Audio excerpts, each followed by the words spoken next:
What's up, guys? Welcome to Daily Dose of Reddit. This is your host, Zach, and today's subreddit is r/NuclearRevenge. I almost said entitled parents. This story's called, I got my homophobic bullying coworker fired with a mysterious package. Firstly, I'd like to start by saying I am in no way homophobic. I respect everyone's choices, and I still don't understand why people have such a problem with others being gay. So you're saying being gay is a choice, huh? You watch it there, buddy. I'm teasing. When I was about 18, I used to work in a small factory for an engineering firm as an apprentice and had to work with this real piece of poo guy. Let's call him Kevin. For some reason, Kevin would find great joy by picking on me all the time in work. He would wait until it was just me and him alone and then call me out for being gay. Note, I am not gay and had a girlfriend at the time. However, that didn't matter to him. He would stroll right over to my desk and call me these awful names like bundle of sticks used for fuel, homo, rooster sucker, etc., plus other words and names that are too disgusting to say. He would get right in my face and try his best to get a response from me, but I would just keep my head down and keep working. Even though I ignored him, he made me feel really crap. I began hating going into work. I started coming up with excuses for not coming in. I did this so often that HR had to have a meeting with me, and I was given an official warning. I was a shy, small guy and didn't have the confidence to say anything. This kept going on for months, and one day he went too far. I was working on a design for a product for my work laptop and left the factory for lunch. When I got back, he had deleted all my work files and replaced them with screenshots of gay video of the adult variety. Wow. The second I sat back down on my desk in notice, Kevin ran up behind me and called everyone over to show them what I was supposedly looking at on my laptop. He pulled my arms back behind my chair, holding me in place, and everyone came over and started laughing at me. My boss even came over. My idiot boss believed Kevin, and I was given a warning letter about my work behavior and another official warning. I had enough and plotted my revenge. The idea I came up with was to send Kevin a package and have him open it in front of everyone. You see, Kevin collected rare DVDs and would have them shipped to the company's address. He would then gather everyone around his desk to show them what he had bought, no matter what the package. So I told my mother my plan.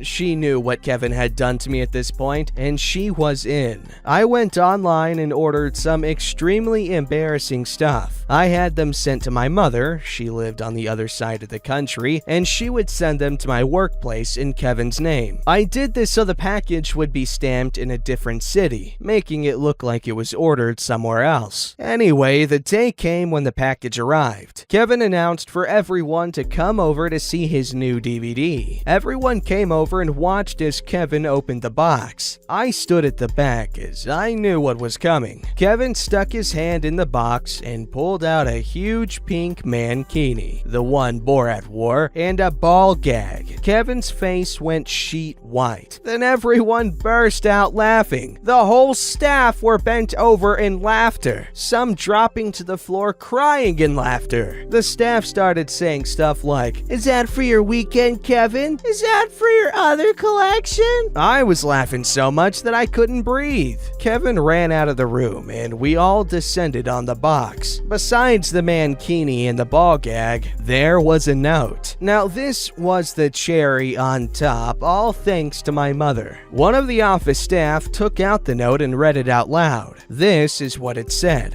"Hello, Kevy Poo 69. Because you are one of our most loyal customers, we've decided to send you some free gifts to thank you for your years of loyalty to our brand. We hope you enjoy them. All the best from the team at outofthecloset.com. Well, this just sent us all tumbling to the floor with laughter. I had no idea my mom would do that. Just typing it out now makes me laugh. After we all regained our composure, the head of HR came down and asked me to come up for a meeting. I entered one of the meeting rooms and there was Kevin, the head of HR, my boss, and the director of the company. For the next hour, Kevin tried to convince them that I had sent him the package. I protested, saying the package was stamped on the other side of the country, so how could I have sent it? The head of HR asked Kevin why he thought I sent the package. He said, "Because I always call him a..." Then he stopped his sentence. I turned to him and said, "Yeah, tell them what you always call me. Tell them the names you like to call me every day. Tell them how you single me out and bully me. Tell them about the hell you have put me through." The room got quiet. Kevin was told to leave while they have a chat with me. I proceeded to tell them about what Kevin was doing to me and how long it had gone on for. I told them about the names he called me and what he had done with my laptop. When I was finished, they all thanked me for being honest and said they would investigate my claims further. I was asked one more time if I had sent the package. I said I didn't and that it may have been a mate of mine because I had told my friends what had been going on.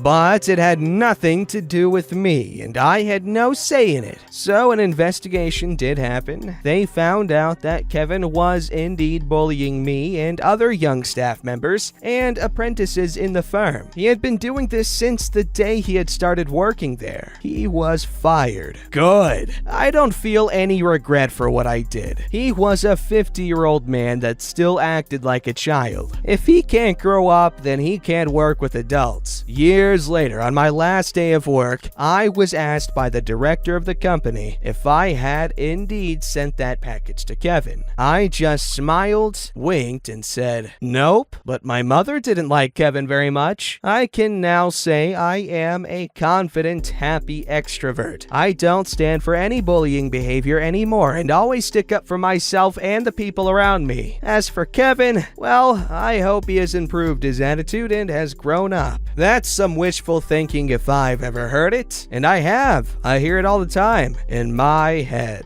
Yeah, I was playing with this wishful thinking music box and it got stuck in my ear. It gets kind of annoying. Anyway, well, good job. And second, that's a really toxic workplace. Because what if that was an actual package Kevin had sent for himself? Yeah, obviously his dumb fault for sending it to work, but what if it was an accident, you know? And that was like the first time anyone had found out that he was like gay or something, or like just into that kind of stuff. And there, trauma right there, boom. But thank God that wasn't the case. It was just a jerky old guy who got what he deserved, because he was a jerk. And an old guy. This story's called The Time My Dad's Friends Crushed a Guy's Hands for Harming Me. So all this happened 2 to 3 months ago, so sorry for the limited details. Context. My dad has earned a lot of respect in our local area, as he will always help his friends with anything they need. So without exaggeration, there are a fairly large number of regulars at our local pub that would happily do the same for him. And I mean it, as they would most likely happily go to prison to look after my parent, my sister, and me. Anyway, I do a lot of walking, both when I get home and at uni, and I was walking through our local park at home and I noticed someone following me. Basically, I'm more or less bricking it, as I'm not willing to get my phone out in case he takes it, and I'm in the least populated area of the park where we are the only 2 people. I decide to speed up so that hopefully more people will act as a deterrent. The guy starts talking bullcrap to me, saying he needs help as his brother got stabbed. I knew he was talking rubbish, as he was perfectly calm and relaxed, and I walked past him 2 minutes ago chatting with his mate. I tell him to leave me alone, and he kicks out at me, taking my legs away and making me basically land with my full weight on my left knee. God, that hurt when my adrenaline ran out. I got up because I didn't want to be kicked to a pulp and made my way over to a dog walker who had just entered this area of the park. He allowed me to get to the cafe, where I called my sister sister. She and my mom come to pick me up from there and took me home. I put an ice pack on my ankle because him booting it as hard as he could made it bend wrong. Could still use it, so I knew it was fine. Anyway, my mom called my dad, who was at the pub with his mates, the ones who are willing to do anything to keep my sister and I safe. My mom relayed a very basic description from me to him, and not long later, he was home due to worry. My ankle kept seizing up by sitting on the sofa, so I got up and helped my mom with dinner. At this point, it seizing up was more painful than standing. While helping, I went to get something from the fridge. Our fridge is in the lounge right next to the kitchen, but not actually in the kitchen. And my dad pulled me aside and said that his friends had caught up to the guy that did it and got revenge for me. They asked if he had gotten into an altercation with someone in the park. He said yes, and they threw him to the ground, stomped on his hands and phone, and threw his earphones down the drain. Fallout. Every time I walk through that park, especially that bit of it, which I've only gone through twice in nearly 3 months, I get irrationally nervous and pay extreme amounts of attention to everyone I see. Never saw him again though. I've also been left with a knee that hurts every now and then, as well as if I accidentally bend it in certain ways that are usually fine. Again, I'm not worried about it as is. While at uni, I walk nearly 10 miles a day and only occasionally need to stop to let it rest. Moral of the story, don't mess with people if you don't think you can deal with the group of alcohol-fueled Londoners who are protective of your victim and his family. Yeah, it's probably a good rule of thumb to live by. That was a badass story. Feel really bad for OP though. That sounds like a very traumatizing thing. Because parks are pretty great, and if parks were ruined for you, well, that would not be a great thing. This story's called My Dogs Defend My Family and My Friend. This was many years ago, and I was never charged. The case was closed as a home invasion that was stopped with reasonable force. My dogs were not harmed or removed from me. My neighbor, let's call her Anne, was a nice lady, a single mom with 1 little boy. When she moved, she had some rat issues caused by the previous owner's hoarding, and since I am not bothered by rats and had a ratter dog, as well as my big boys and girls, I was able to help out a bit. She and my wife became great friends, and her boy loved my Mastiffs and the Great Dane I owned back then. Often when Anne was working, her lad would come and stay with my wife and I, and the dogs, after school and on the weekends. About a year after Anne moved in, she told us she was sure that she was being followed by a man who had approached her in a bar on one of her twice yearly nights out with her sister. She barely went out socializing. It was sheer bad luck she met this man at all, and asked us to keep an eye out for his type and color car. And if we could get his number plate, she could give it to the police. We, of course, promised to help and carried on about that day. Late that night, my Dane woke me up whining and led me to the side door. This opened onto a shared driveway with my neighbor. I opened it thinking he needed to go to the toilet in the garden, but as soon as I opened it, I saw a man inside Anne's kitchen, and then heard her scream. I dashed over the drive and pushed open her kitchen door. He had forced it, probably what woke my dogs, and shouted at him to stop. He went for me, realized pretty quickly that I knew how to fight and that he was losing. In the struggle, he managed to get free and took off down the road. We called the police and reported it and gave statements when the police arrived. Anne and her boy stayed with us for the rest of the night. The next day, she went to stay with relatives using another friend's car just in case he was hanging around. I scouted ahead a bit to make sure she could get away safely. That night, I woke up to the sound of a man screaming in my house. I could have gone straight downstairs to see what was going on, but I waited till it stopped before investigating, since it sounded exactly like the man from the night before, and I figured he needed some quality time with some real predators. He wasn't moving when I went into the living room, but the dogs were really happy with themselves. Oh my god! What the police and I worked out had happened was he quietly broke into my kitchen through the side door. My Mastiffs and the Dane waited till he was deep in the house before they struck. He was eyes, ragdolled by the neck from behind by my Great Dane. And while this was happening, the Mastiffs tore his legs to shreds. The little ratter my wife owned got stuck in too from the blood all over him at the end of it. He had suffered multiple fatal wounds to his thighs, neck, and face. The violator intruder had a backpack on with knives, duct tape, gags, and a small hand axe. DNA, Anne had scratched him, and my and Anne's statements confirmed that he was the same man who had tried to violate my neighbor. He had no idea I had large dogs, it seems. Or he was really freaking stupid. Who cares? The dogs have all died of old age now, but I bred from the Mastiffs and still have their pups and grandpups. The Dane made it to 12, which is ancient for one of them. Anne got a Mastiff from me shortly after this event, and she still owns large dogs too. I recommend a large dog as a companion and as something that will screw up any intruder for you. As Bill Burr says, it's like owning a gun you can pet. And that's a statement I could get behind. I just love the relationship between man and dog because, we've had such close relationships with them for thousands and thousands of years, to the point where they have hijacked our oxytocin pathways. So essentially, it's a bond that runs very, very deep, very similar to that between, your family. Then again, I'm stupid sometimes, so I could be wrong.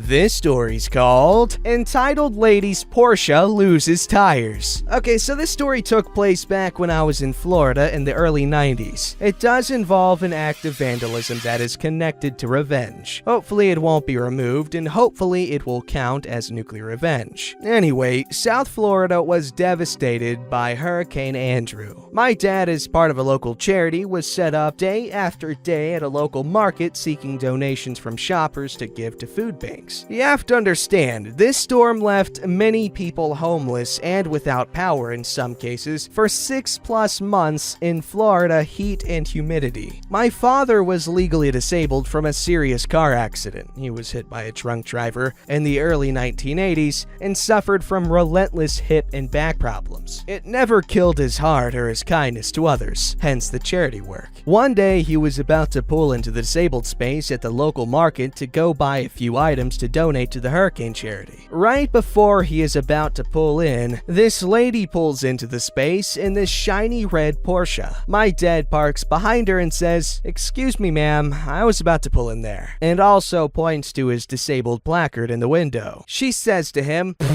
"You don't look disabled," and proceeded to walk into the store. For anyone who has a relative who uses a disabled space, you know the frustration of the situation and the anger one feels.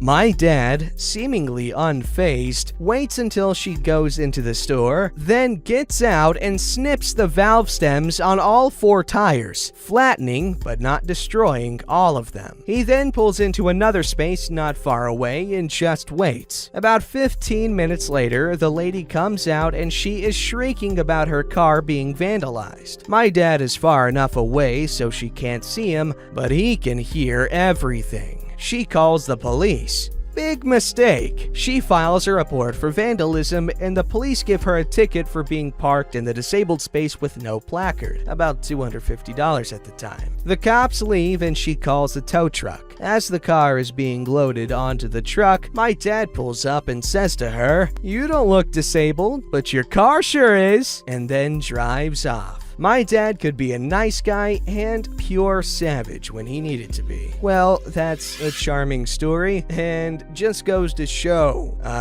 just cause you drive a fancy car doesn't mean you're disabled. Don't forget to like, subscribe, and hit that bell to never miss an episode.